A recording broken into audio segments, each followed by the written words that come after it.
All right, today we're going to discuss some probability. So we have a question here. We roll a fair die twice. Describe a sample space omega and a probability measure p to model this experiment. Let A be the event that the second roll is larger than the first. Find the probability p of A that the event A occurs. So I'm going to first recall some definitions. The sample space, capital omega, is the set of possible outcomes of the experiment. Subsets of omega are called events. For example, in this experiment, an event might be that we rolled a 1 and a 4, or an event could be multiple possible outcomes, such as rolling a 1 and a 4, or rolling a 2 and a 6. Okay? A probability measure p, finally, is a function from the power set of omega. So recall that the power set of omega is the set of subsets of omega into the real numbers. So essentially, this probability function takes every event and assigns it a real number. Now, this function must satisfy these three axioms in order to be considered a probability measure. First, it must take values in the range from 0 to 1, inclusive. So this matches our intuitive understanding of probability, where 0 is representing no chance that the event will happen, and 1 is representing that the event is certain to happen. The second axiom is that the probability of the empty set is 0, so something must happen, and the probability of the whole space is 1. So we know for certain that we're conducting an experiment and some event will take place. Lastly, we require that if we have a sequence of pairwise disjoint events, so pairwise disjoint means that if I look at two different events in this sequence, then they have no elements in common. Okay, so they have no outcomes in common. Then we require that the probability of this disjoint union is equal to the sums of the probabilities of each event.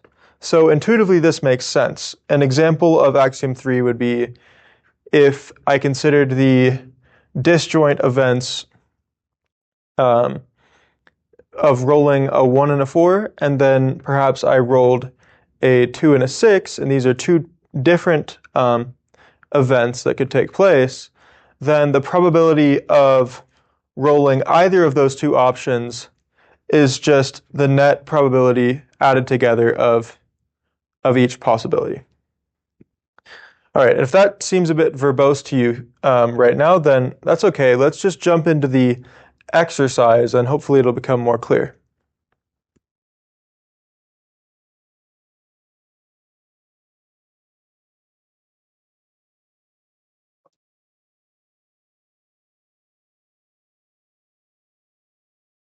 Okay, so our first task is to describe omega, our sample space.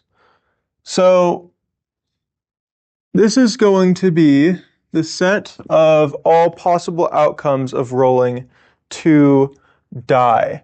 So this is going to be the set of, let's say, points x comma y, such that x and y both belong to the set 1, 2, 3, 4, 5, 6. Okay. So with this notation, I'm essentially encoding the outcome of an experiment in a coordinate pair. The first coordinate is the outcome of the first die roll, and the second coordinate is the outcome of the second die roll. Okay? And now I want to describe a probability measure P on this set omega.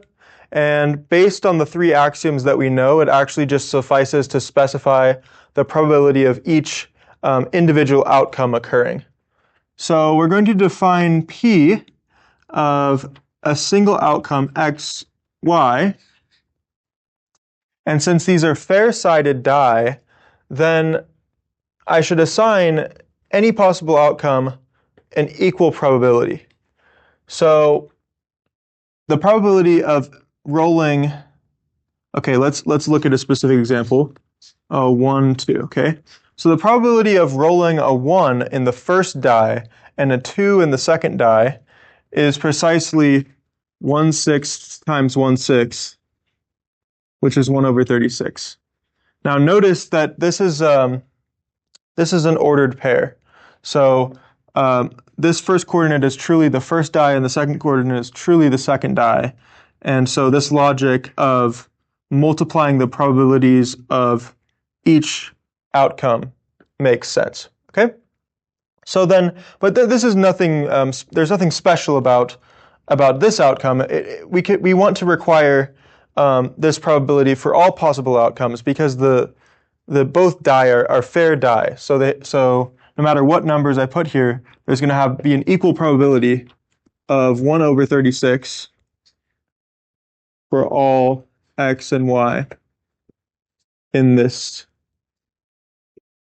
set of possible outcomes of rolling a die. Okay. And then I will note that due to the axiom 3 that I mentioned earlier, if I look at any event, so if I look at any event, let's say E, then this is a subset of omega, and E will consist of some disjoint union of points xi, yi, okay, where I ranges, let's say, from 1 to n. So this is very general notation, but essentially any subset of omega will just be a finite collection of points because omega itself is a finite collection of points.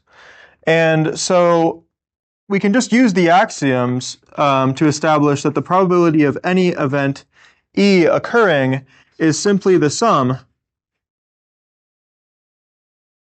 from I equals 1 to n of the probabilities of each disjoint outcome occurring, which is precisely going to be, each of these probabilities is 1 over 36.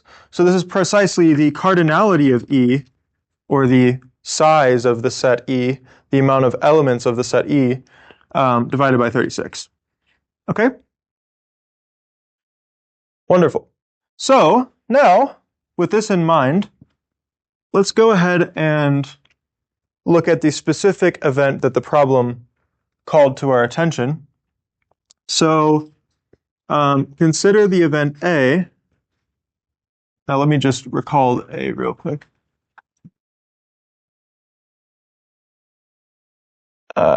Yeah, so A was the event that the second rule is larger than the first.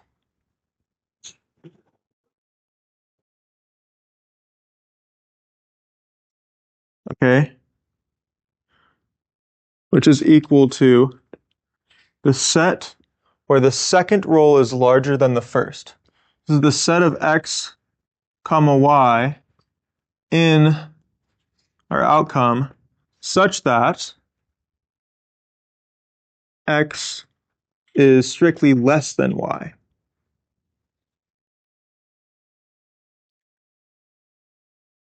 Okay, so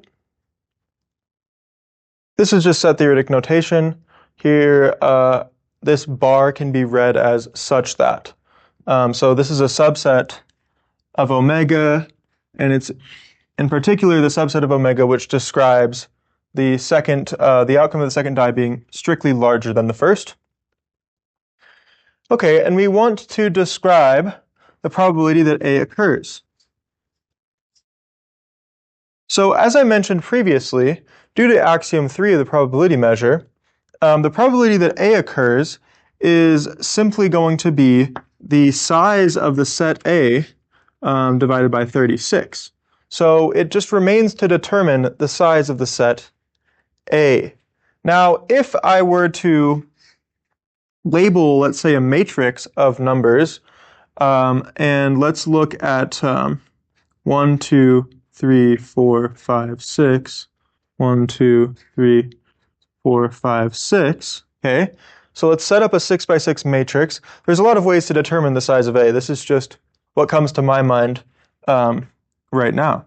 So I want to look at essentially this top row I'm going to encode as the outcome of the second die. So this is going to be the outcome of the second die.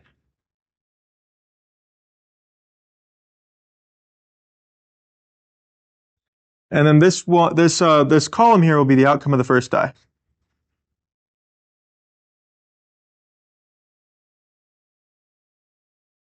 And then the idea is that if the outcome of the second die is greater than the outcome of the first die, we're going to put a 1 in the respective place in this matrix.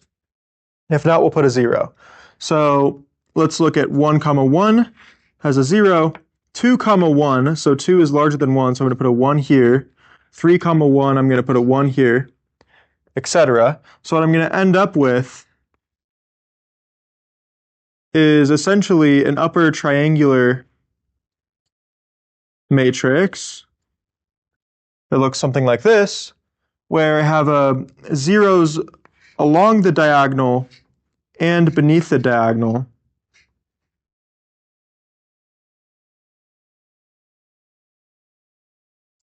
So I have zeros along the diagonal and beneath the diagonal, and then ones in this upper right-hand triangle here. And then if I count the number of ones, this is precisely the cardinality of the set A. Because for each one, if I sum all these ones together, I'm essentially counting a specific event where the outcome of the second die is greater than the outcome of the first die. Okay? So in this case, I just have 5 plus 4 plus 3 plus 2 plus 1. So the cardinality of A is 5 plus 4 plus 3 plus 2 plus 1, which is 15. Okay. So this is 15 over 36. Now, with a more complicated problem, another way to kind of get this a little bit faster maybe is just to count the elements of the diagonal, okay? And then if I count the elements of the diagonal, which is precisely 6, then I know that the number of my ones is just going to be 36 minus the size of the diagonal, and then I'm going to divide this resulting number by 2, because exactly, if I look outside of the diagonal, exactly half of the elements of this matrix are ones, half are zeros. So I just subtract off the number of elements in the diagonal and then divide by 2 to be able to count the number of ones in the upper right-hand triangle. Okay, so that concludes this problem.